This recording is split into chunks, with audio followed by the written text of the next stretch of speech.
You know the thing that cats does? You know how they pee everywhere to mark off territory? Well, in southwestern China, in Shaanxi province, there's this ancient 7-story pagoda, a very typical Buddhist temple, and that's what everybody thought it was, until this historian proposed that this is actually the oldest Christian church building and monastery in China. So this very Chinese-looking temple was built in the 600s in the Tang Dynasty with support from the emperor, who had actually embraced the Christian religion until that emperor was no more and the pagoda went to other people's use. Now, not everybody agrees with this historian about the history of that building, but if it's true, then this building is like that flag of the moon. It's a stake in the ground that changes history as we know it about when Christians got to China. That the missionaries in the 1400s were not the first to touch down in China, but actually 800 years earlier, when this monk from Syria followed the Silk Road and was the first to bring Jesus' gospel to that country. So that pagoda marks the spot of the first Christian community in China. So today's story actually is a stake in the ground for Bethel, one of the sacred places in the Old Testament in the west bank of ancient Palestine, north of Jerusalem. But unlike Jerusalem, it's not there anymore. Just a small Arab village, they think.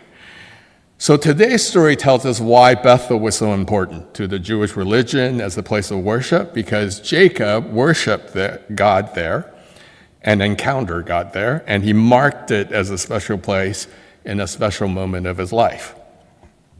The Exodus story is the most important event for the identity of the ancient Jewish people, that 3,500 years ago, before they were a nation, when they were just a ragtag slave population being treated worse than dogs in Egypt, the Bible says God heard their moanings and groanings and sent Moses to go head-to-head with the Pharaoh to win their freedom. But rescue from something is only half the rescue. It's kind of like the end of World War II when the Allies freed the prisoners from all the concentration camps. These people had lost everything taken away from them, their home and their wealth, and they had no place to go back to. To complete the rescue, they needed some place to be rescued to. So that happened when this wealthy French banking family bought a stretch of land for the refugees to settle into, which became modern Israel. For the Hebrew slaves in the Exodus story, that was the promised land in Canaan. That was where God had a piece of real estate for the ex-slaves to homestead, to become the nation as God's special people. A people who would live by God's values so they could get along and thrive. And to do that, God gave them a gift, the core values of a civilized people we call the Ten Commandments.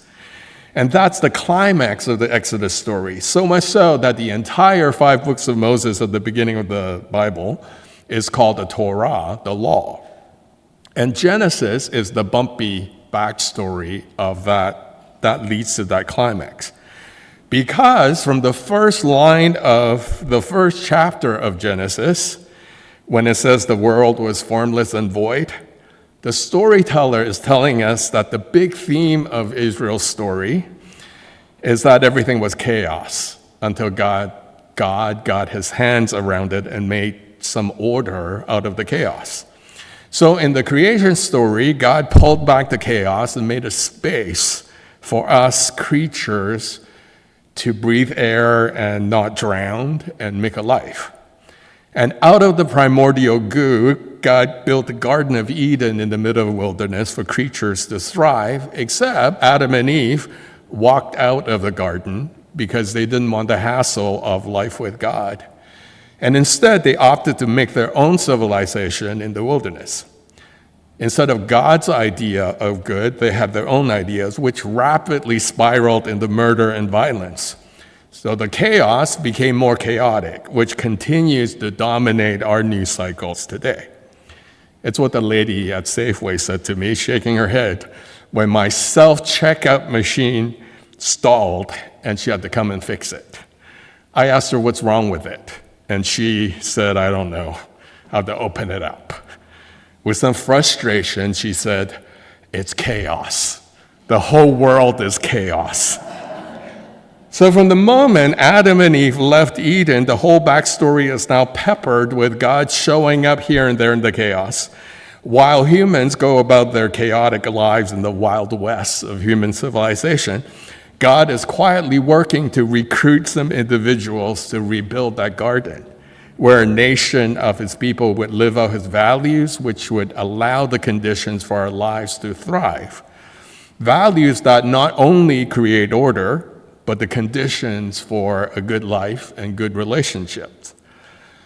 Interestingly, though, the people God recruits are far from saintly, because these are people shaped by chaos the way we are shaped by chaos. So the story started with Abraham's father, Terah, and then Abraham's story, and then his son Isaac, and then today we follow Isaac's son Jacob as he carries that backstory forward. Today is the 8th Sunday after Pentecost in ordinary time. So this is a stretch of Sundays between Easter and Advent when we go about our lives dealing with the day-to-day challenge of being human, trying to eke out a life in the chaotic world. But because of Easter, we know we don't do life alone. We have each other, hopefully friends who have our backs, and we have God's Spirit with us who goes everywhere we go as a roommate and as a coach who helps us access the hope and resources and resurrection power that is at our disposal as God's adopted children. So hopefully we're conscious of how our lives are different, even in the chaos, because God is in the business of making meaning and purpose in the chaos. And because the reason God gives us to get out of bed in the morning, and because God is with us and on our side always, like the way God showed up for Jacob at a frightening moment of his life. So here's a prayer for this Sunday, and let's pray that together. O God of Jacob, you speak in the light of day and in the dark of night, when our sleeping is filled with dreams of heaven and earth. May we be open and watchful to your presence in our midst, through Jesus Christ, your dream made flesh. Amen. We don't want to confuse the Israel currently in the news with the one in the Bible. Now, although the backstory of ancient Israel began with God befriending Abraham, Jacob's grandfather, Jacob is actually who Israel is named after, because in the story, Jacob will be renamed Israel. So Jacob's story is Israel's story in some foreshadowy sense, that presumably his entire life and his relationship with God is like a parable of the nation of Israel. So 1,500 years after Abraham, when Israel lost their land to foreign invaders, their people scattered all over as prisoners of war, and just like the way Jacob's descendants ended up as slaves in Egypt in the first place, and in the way history repeats, a remnant after exile was allowed to come back to rebuild their nation. And they got the idea they should write down their story, so at least the story might live on even if they don't. And you can imagine what might be going through their heads. Looking at the rubbles outside the window, thinking about the good old days, remembering Bethel and all their patriarchs, wondering where and when exactly it all went wrong. They were supposed to be God's people with God's favor, the people blessed with God's law so they could flourish and thrive. So how did they get to where they were, and where has God gone off to? But Jacob didn't know any of that. He barely even knew God at this point of our story. Of course, probably he knew about Abraham's encounters with God, because how else would these stories have survived? He knows about the friendship pact that God made with his grandfather through stories that the family would tell sitting around a campfire. Because what a tale it was that God sought out this random guy living in Mesopotamia and offered to be friends. When all the gods in the world at the time were moody and scary and needed to be bribed, just so people could survive the unpredictability of nature. And out of nowhere, this God offered to bless Abraham with everything he needed to become a nation, including the baby he and his wife desperately wanted but never could have had. That miracle baby came to Abraham when he was 100 years old, and he was Jacob's dad, Isaac. Now, Isaac, though, doesn't seem to have any stories of his own with God to tell. Isaac's life is like a huge gap in the Genesis story. But at this point of the Genesis story, Jacob himself had not had any conversation with God and nothing we would consider worship. So Jacob's spirituality, like his dad's, is as barren as the land he lives in. But a story he probably knows was his own birth story. Isaac married Rebekah at 40, a cousin from the old country. But like his parents, Isaac and Rebekah had fertility difficulties, and so with some prayers and intervention from God, Rebekah gave birth to twins, and it took 20 years. So the twins were miracle babies to Isaac in the way he was a miracle baby to his dad, Abraham. And it was a dramatic pregnancy. As soon as the babies were old enough to move around, there was a nonstop wrestling match within mommy's tummies, all the way to the moment of birth. The two boys came out with the second one grabbing the heel of the first as if there was a race to the finish line. And God told the parents that this was how things were going to be, how it's going to turn out for the twins when they grow up, that there would be two nations. The younger brother would end up bossing the older one. The older boy was red and hairy, so they named him Esau for red. And he would become an outdoorsman, a skilled hunter, spending his days roaming the land for something to shoot for dinner. The younger boy is named Jacob. It's Hebrew for grasping, the way he hung on to his brother. Jacob was physically different from Esau in every way, and Jacob prefers to stay home, close to home, indoors, to the quieter hobbies of his tent.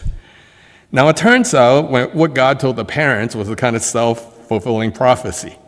Isaac, like a typical Asian dad, preferred the eldest boy, and also because he had a taste for wild game. Rebekah, the mom, as a reaction, became protective of Jacob, and she wanted to help Jacob to become the boss of his elder brother, just as God said this was going to happen. So, with this, the sides are clearly drawn in the family. And Jacob, with help from his mom, became a master schemer, which is the other meaning of his name. And so one day, Jacob spotted an opportunity. When Esau came home from hunting starving, and he smelled the lentil stew that Jacob had cooking on the stove, Esau asked for a bowl. And Jacob said, "I will trade you a bowl of stew for your birthright." Now, the birthright is a thing that it's a kind of a family mantle a dad passes to his son, usually the eldest son. And it would mean carrying on in the family name as the patriarch, and a double share the inheritance to take care of mom and dad in their retirement. And so we get our first glimpse into Esau as a person. We see he's someone who lives in the moment. He's not very good with the big picture. Talk about instant gratification, right? Can you imagine trading your whole future, all your wealth and the deed to the house for one bowl of soup? When asked to trade his birthright for a bowl of soup, Esau literally went with his gut. He said, "What good is my birthright if I starve to death?" That's pretty hungry, right? And so for the momentary filling of his stomach, he traded away the whole farm. Now, Jacob's trickery didn't end there. Shortly after Esau took a local Hittite girl as a wife, the family dynamics went from bad to Rebekah, the mother-in-law, saying, "I just want to die." The storyteller says Esau's choice of a wife greatly upset the parents and threw the family into turmoil. And at this point of Jacob's family, they were concerned about building their clan identity apart from the other peoples in the land. because that's how ancient people organized themselves. So they wanted their kids to marry within their own clan, but Esau didn't seem to share in his parents' effort at creating and maintaining structure of their clan, and Esau invited chaos into the family. If Esau didn't think much of his birthright, it's about the same value as a bowl of soup, apparently, we now have a second glimpse into him as a person. He ignores his parents' input about a wife, which for a son living in his time and culture shows something about his disregard for his parents and tradition. And so one day, an elderly Isaac with eyes cloudy with cataracts calls Esau over to his tent and asks Esau to hunt him something good to eat. And then he said to Esau, I will give you my fatherly blessing. Now, there seemed to be some dispute about what this blessing is. When I was younger, everything I read said it was a different thing than the birthright. So maybe because of all the conflict and fighting in the family with Esau's choice of a wife, Isaac has decided to send Esau and his wife to live away from the family compound. And this blessing maybe was some kind of parting words that a dad gives to his son before the son moves away. But some of the recent scholars I read seems to say that this blessing is actually the passing of the birthright. That Esau, the thing that Esau had already traded away for a bowl of soup. If so, then old dad is trying to pull a fast one on everyone for his favorite son. He wants to give Esau the birthright blessing while Jacob and Rebekah weren't looking, except Rebekah heard them talking. So before Esau could come home from the hunt, Rebekah coaches Jacob to impersonate Esau, complete with a fake hairy arm and some meaty stew. And Jacob gets the blessing from his dad because his dad thought he was blessing Esau. So when Esau comes home and discovered that Jacob had taken from him everything from a dad has to pass on to a son, Esau gets mad, and he vows that as soon as their dad dies, he would kill Jacob. And so Rebekah knew that to save Jacob's life, she had to send Jacob away. So that's why Jacob was out there in the middle of nowhere, pitching camp for the night with a rock as a pillow, trying to get some sleep, because he thoroughly ruined his brother and the family with his scheming.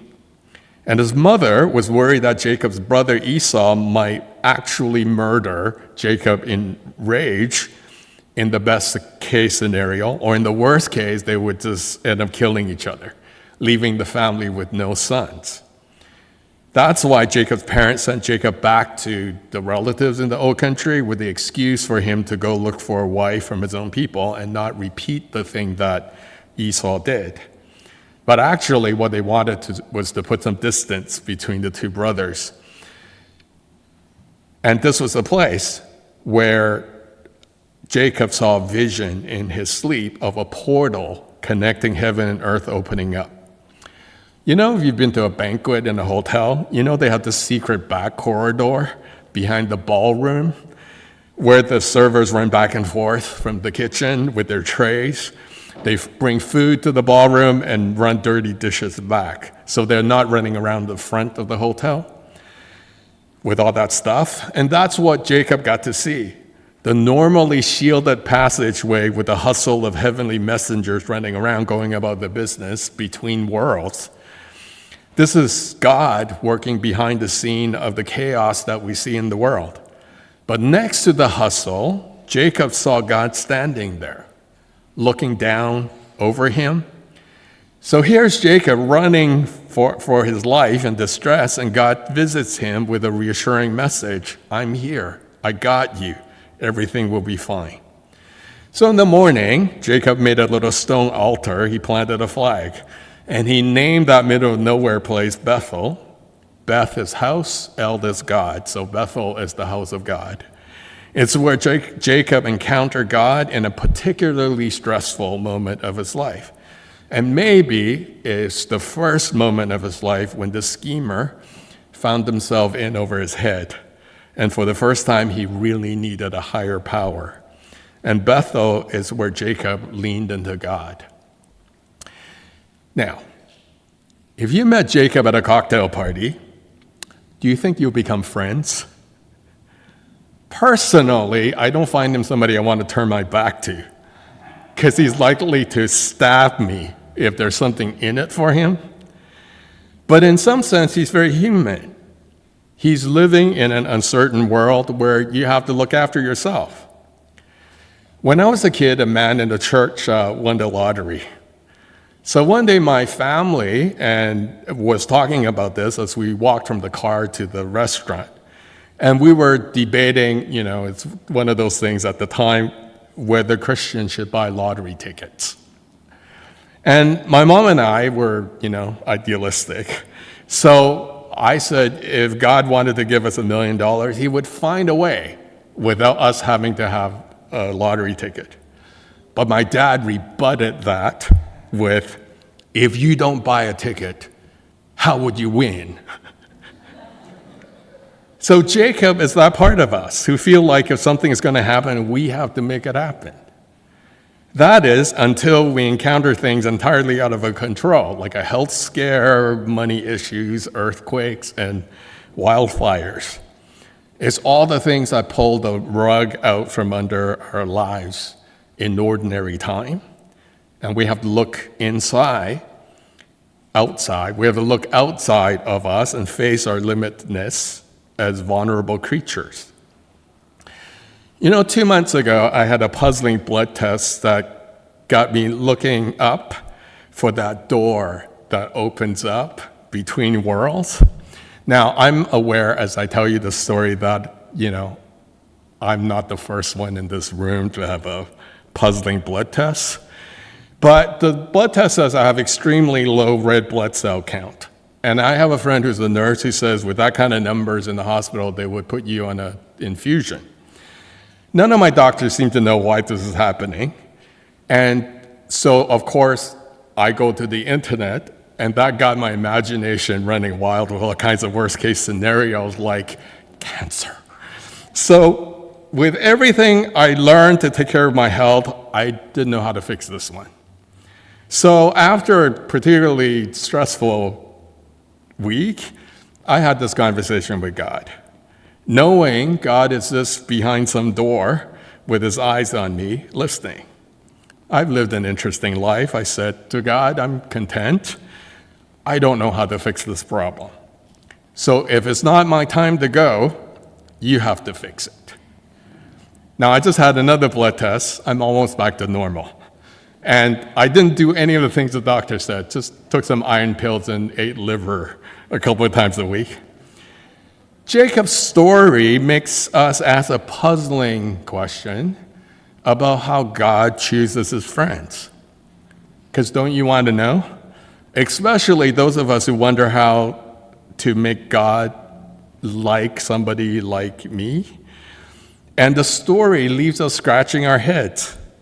Jacob, who will be renamed Israel and is in some sense someone whose life with God is a version of Israel's story with God, as a kind of George Washington figure, you would have thought God would pick somebody more noble, more kind, nicer, rather than someone who's a cheat and a liar.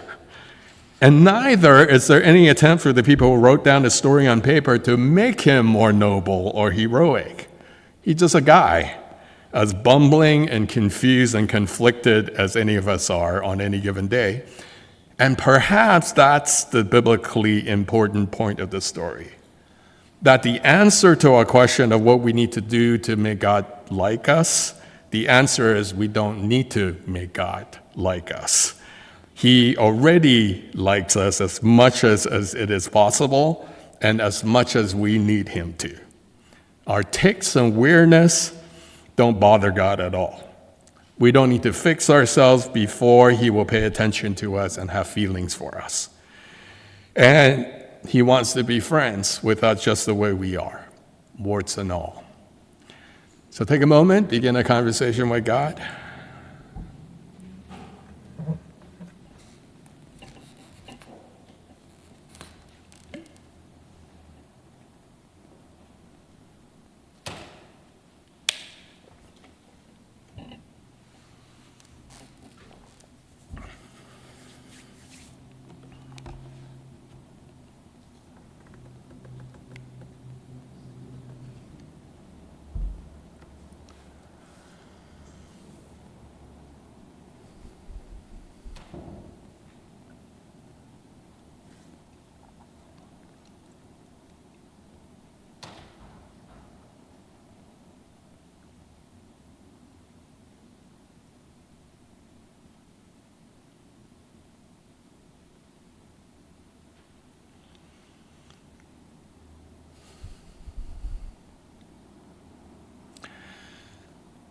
God, I can't tell which person I will be today.